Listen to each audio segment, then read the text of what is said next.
Bonjour à toutes et à tous les abonnés, je suis très contente de vous retrouver après de longs mois d'absence pendant lesquels je me suis occupée de mon bébé, mon vrai bébé, parce qu'aujourd'hui je viens vous présenter un autre bébé, qui est celui-ci, qui est mon deuxième bébé en fait. Voilà, je vais vous le présenter tout de suite. Je tenais d'abord à vous faire remarquer que le nom de la chaîne a changé, donc la chaîne YouTube ne s'appelle plus Learn French with Scribling Céline Pastor, voilà, j'arrivais pas à le prononcer, donc j'ai changé, j'ai choisi un titre français qui sera beaucoup plus explicite et qui s'appelle Le français bien expliqué de Céline, comme ça au moins les choses sont claires pour vous. Bien, je viens donc aujourd'hui vous présenter cet ouvrage qui s'appelle Delphes, etc. niveau B2, qui est actuellement disponible sur Amazon. Vous pourrez trouver le lien dans le premier commentaire sous la vidéo. Je vous en présente donc le contenu tout de suite. On ne tarde pas, je vous présente le contenu.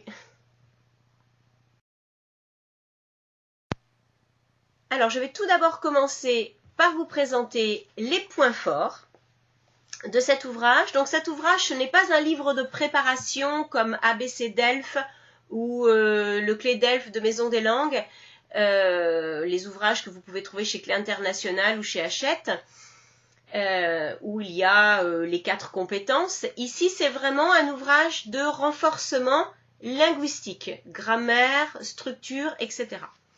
Donc vous allez trouver dans ce petit ouvrage, qui est assez mince, qui est assez rapide à consulter, mais il y a beaucoup d'informations, les points de grammaire et les expressions spécifiques pour l'examen. C'est un outil qui est également adapté aux préparations rapides, c'est-à-dire que si vous avez peu de temps pour préparer l'examen, c'est un ouvrage qui est très utile parce que vous allez vraiment trouver l'essentiel de ce dont vous avez besoin pour préparer l'examen, pour vous exprimer spécialement pendant la production orale et pendant la production écrite. C'est donc, comme je vous le précisais, un outil complémentaire qui est essentiel aux livres de préparation au Delphes B2, comme les livres que vous proposent les grands éditeurs, Hachette, Clé International et Maison des Langues, par exemple. C'est un outil qui a fait ses preuves. C'est un outil que j'ai commencé à écrire il y a 6 ans, que j'ai peaufiné, que j'ai perfectionné, que j'ai spécifié, que j'ai corrigé, etc. plusieurs fois, que j'ai utilisé avec des dizaines et des dizaines d'étudiants.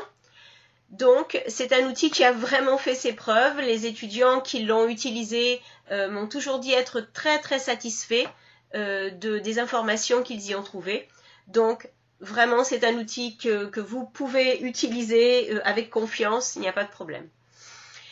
J'ai mis « et même après l'examen », c'est-à-dire que j'ai appelé cet ouvrage, donc Delphes, etc., niveau B2, trouver les clés utiles pour l'examen et perfectionner son niveau de langue. C'est-à-dire que il n'est pas simplement utile pour la préparation à l'examen, mais il est également utile, même si vous ne passez pas l'examen, ou même si vous avez déjà passé l'examen, vous avez toujours la possibilité d'utiliser ce livre qui vous permettra de vous perfectionner dans un niveau B2. J'ai des étudiants qui ont passé le Delphes B2, qui ont toujours ce livre avec eux et qui le consultent régulièrement quand ils en ont besoin, pour par exemple des gens qui vivent en France, qui étudient encore en France maintenant à l'université ou dans des contextes professionnels spécifiques, qui ont toujours l'habitude de consulter ce petit livre quand ils en ont besoin.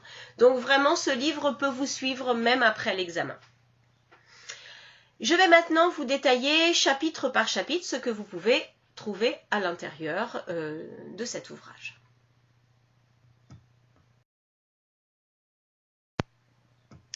Alors, je vous présente tout d'abord le chapitre 1. Il y a 3 chapitres, très exactement. Le chapitre 1 regroupe la grammaire, les points de grammaire qui sont adaptés à l'examen. On va retrouver, bien entendu, le subjonctif. Donc, je vais vous montrer un petit exemple. Voilà. Vous allez retrouver le subjonctif. Je commence d'abord par un rappel de conjugaison, bien sûr. Et ensuite, on va voir les fonctions. Je vous fais un petit schéma de présentation, par exemple, ici. Et ensuite, vous allez trouver diverses fonctions avec des expressions des expressions qui sont suivies du subjonctif et qui sont très fréquentes à utiliser à l'examen. pour les utiliser à l'examen.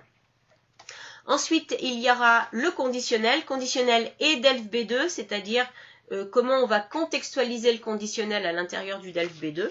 Hein, je vous ferai un petit rappel de tout ça.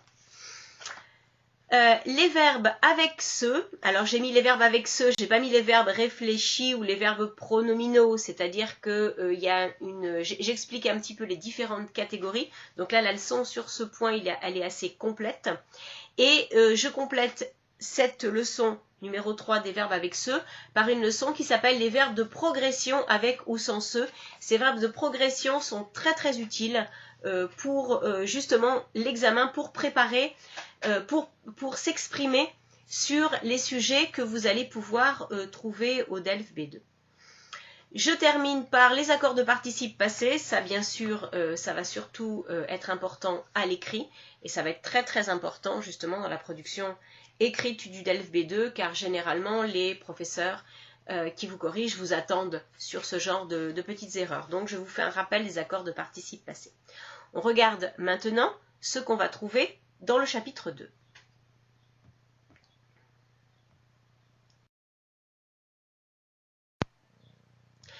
Alors, dans le chapitre 2, j'ai regroupé les expressions qui vont vous permettre de structurer votre discours écrit ou votre discours oral. Vous allez trouver les expressions de l'enchaînement, c'est-à-dire comme par exemple premièrement, deuxièmement, troisièmement, etc. Mais pas seulement. Hein, je vous donne plusieurs options, plusieurs possibilités pour la structuration interne aussi, pour pouvoir aussi varier votre discours. Ça, c'est très important. Vous allez aussi trouver les expressions de l'explication. Ça, bien sûr, c'est essentiel puisque vous allez devoir faire des descriptions de phénomènes puisqu'on va vous demander votre opinion principalement au DELF B2. Donc, il va falloir argumenter, expliciter. Donc, les expressions d'explication vont être essentielles pour ça. On va également trouver les expressions de la cause qui vont vous permettre de justifier justement votre point de vue. Les expressions de la conséquence, ça va être très important aussi. Les expressions de l'opposition qui vont vous permettre d'articuler les paragraphes entre eux, les paragraphes de votre production écrite ou de votre production orale. On trouve également, j'ai également fait un petit chapitre sur les expressions temporelles.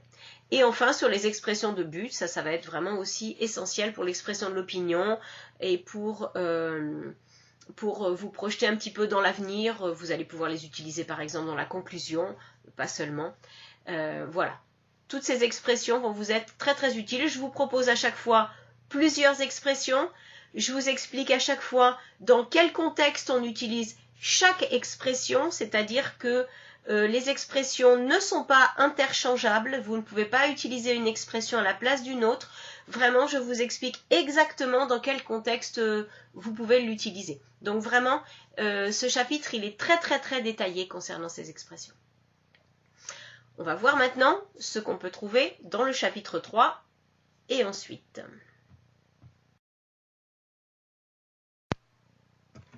Alors, le chapitre 3 est consacré au développement des arguments, donc qui vont vous permettre de justement de montrer que vous avez des connaissances linguistiques approfondies pour pouvoir justement avancer des arguments de plus en plus précis.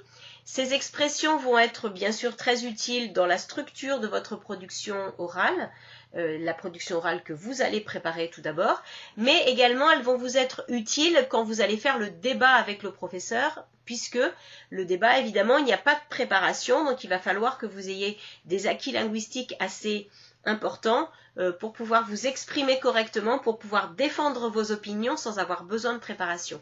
Donc c'est dans ce chapitre-là que vous allez trouver ces expressions. Vous allez d'abord avoir les expressions de la prise de conscience. Je vous propose une bonne liste assez exhaustive. Vous trouverez également les expressions subjectives et affectives qui vont vous permettre justement de nuancer vos propos. Vous allez également trouver les expressions pour mesurer ou comparer ou exprimer le changement. Alors les expressions d'expression du changement, pour moi, elles sont vraiment essentielles à connaître pour l'examen du DELF B2. Les expressions pour mesurer et comparer, elles vont vous permettre aussi de préciser vos points de vue, de les nuancer et aussi de pouvoir avancer des exemples sur les arguments, justement en parlant de chiffres précis, en faisant des comparaisons entre des phénomènes, entre des pays, entre des cultures. Tout dépendra évidemment du sujet que vous aurez. Mais voilà, toutes ces expressions vont être vraiment très très importantes. Après le chapitre 3, vous allez trouver un petit bonus qui est présenté de cette manière. Voilà, il y a ici écrit bonus. Vous allez trouver quelques expressions que je n'ai pas réellement réussi à classer dans les autres chapitres. En fait, c'est toutes les erreurs à ne pas faire. Quelquefois, les faux amis avec l'anglais qui peuvent malheureusement bloquer un petit peu la communication avec le professeur pendant l'examen. Et puis des erreurs qu'on a l'habitude de faire, que j'ai écoutées chez les étudiants, que les étudiants ont l'habitude de faire. Et donc voilà, si déjà vous évitez cette liste d'erreurs, vous allez gagner beaucoup de points à l'examen. Je vous donne également bien sûr quand même quelques conseils pour la production orale et la production écrite. Et je vous ai préparé un petit tableau, parce que ça, c'est pareil, c'est essentiel. Un petit tableau ici, des verbes suivis de leurs prépositions. Alors j'ai fait un classement un petit peu particulier, c'est-à-dire que j'ai réuni les verbes de même signification, car quand les verbes ont la même signification, elles ont la même structure, elles sont suivies de la même préposition. Donc voilà comment j'ai organisé ce tableau. Donc il y a une facilité de mémorisation et d'apprentissage de ces verbes, justement en les réunissant sous la même idée. Je vous ai mis également, puisque toutes les leçons, j'ai oublié de vous le préciser dans les autres chapitres, mais toutes les leçons sont suivies d'exercices. C'est-à-dire que vous pourrez à chaque fois valider vos connaissances sur chaque chapitre, sur chaque sous-chapitre, hein, pas simplement les grands chapitres 1, 2, 3, mais pour le subjonctif, vous aurez des exercices de conjugaison, d'utilisation directe, d'utilisation libre, d'utilisation plus structurée. Pour toutes les expressions du chapitre 2, vous aurez également des exercices à la fin pour pouvoir voir si vous avez bien compris les nuances de chaque expression. Donc évidemment, comme vous pouvez utiliser cet ouvrage en autonomie, vous allez trouver le corrigé des exercices à la fin. Voilà, le corrigé des exercices, il est là de tous les exercices. Même s'il y a des exercices d'expression libre, je vous propose quand même des suggestions de correction pour que vous ayez quand même une petite idée de ce que vous pourriez proposer. Et enfin, je vous ai mis aussi à la fin un index, c'est-à-dire que vous allez trouver toutes les notions qui apparaissent dans le livre avec la page de référence. Ça, c'est vraiment pour une facilité de consultation. Hein, si vous avez besoin de rechercher simplement une expression et d'avoir sa signification, vous allez dans l'index et ça vous renvoie à la page où vous trouvez l'explication. Alors, pour voir un petit peu, pour vous donner un petit exemple de ce que vous pouvez trouver dans le livre, je vous ai préparé un petit extrait, une petite leçon avec un exercice qu'on va voir tout de suite.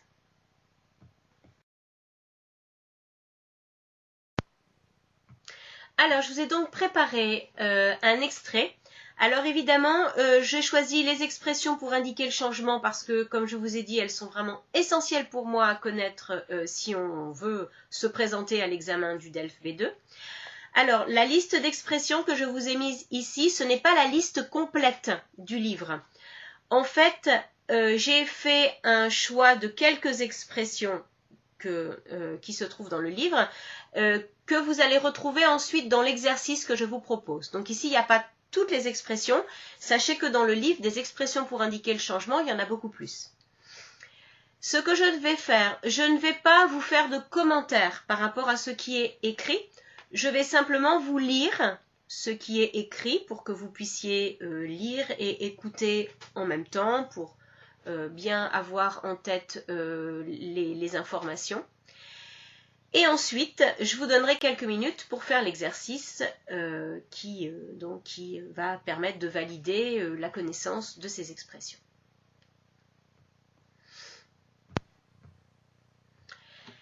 Les expressions pour indiquer le changement. Agrandir, l'agrandissement, qui est masculin. Rendre plus grand ou donner plus d'espace. Le photographe a agrandi les photos que j'ai prises à la montagne sous forme de posters pour les accrocher sur le mur de la chambre de ma fille. Améliorer, l'amélioration, mot féminin. Faire quelque chose encore mieux.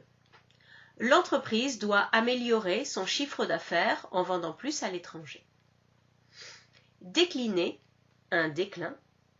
Perdre progressivement de la valeur, de la puissance ou de la force. Depuis le début de sa maladie, sa santé décline rapidement. Le déclin de certaines civilisations amérindiennes a commencé bien avant l'arrivée des colonisateurs. Attention, le verbe décliner signifie également refuser quelque chose ou refuser de porter la responsabilité de quelque chose. Je vais décliner son invitation. L'entreprise décline toute responsabilité concernant les fautes commises par ses employés. Détériorer, la détérioration. Provoquer le mauvais état d'une chose ou d'une situation en l'abîmant par endroits, pour des choses, ou selon certains aspects, pour des situations. Le vent a détérioré les petits arbres que les enfants avaient plantés dans le jardin de l'école. Exploser. Augmentation soudaine et très importante exprimée en chiffres. Les ventes d'albums de David Bowie ont explosé après sa mort.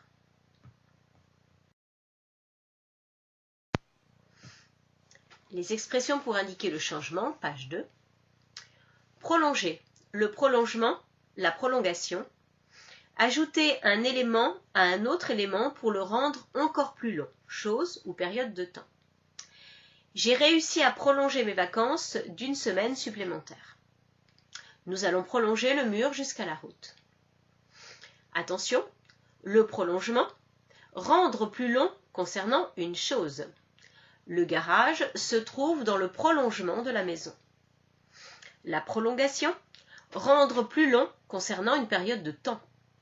Les négociations devaient durer 5 jours, mais comme aucun accord n'a été trouvé, il y aura une prolongation de réunion de 2 jours supplémentaires. Reculer, le recul. Aller en arrière physiquement ou dans un classement. Quand un niveau ou une quantité d'éléments diminue de manière positive. Ce candidat à l'élection présidentielle a reculé de 4 points dans les sondages. Le développement de certains cancers recule grâce à la recherche. Régresser, la régression. Quand une chose, une personne ou une situation retourne à un état antérieur moins bon que celui où il était arrivé. Les mentalités à l'égard de la place des femmes dans la société ont tendance à régresser de nos jours. Renouveler, le renouvellement, faire encore une fois.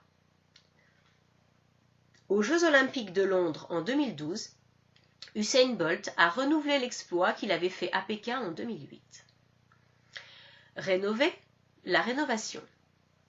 Refaire quelque chose en vue de l'améliorer pour être proche de l'état neuf. La direction a rénové les salles de travail en les équipant de nouvelles technologies et de meubles plus légers et plus pratiques à utiliser.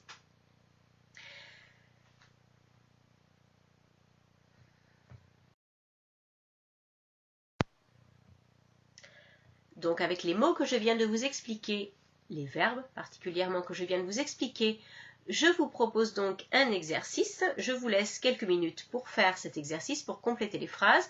Vous ferez bien attention aux conjugaisons en fonction du contexte de la phrase. Et à la page suivante, vous allez trouver le corrigé de cet exercice. Bon courage!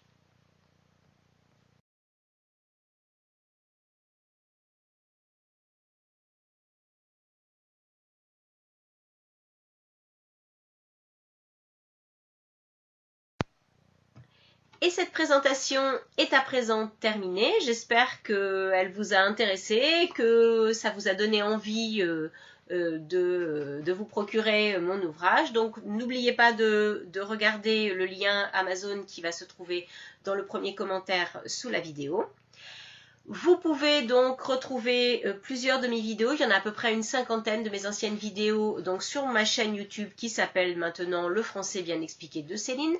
Vous pouvez aussi me retrouver sur Facebook, sur ma page qui s'appelle également Le Français bien expliqué de Céline. Ma page Facebook a également changé de nom. Et vous pourrez nouvellement me retrouver sur Instagram, sur ma page Céline Pastor, professeure de français. N'oubliez pas que le lien Amazon donc pour acheter le livre, il est sous la vidéo.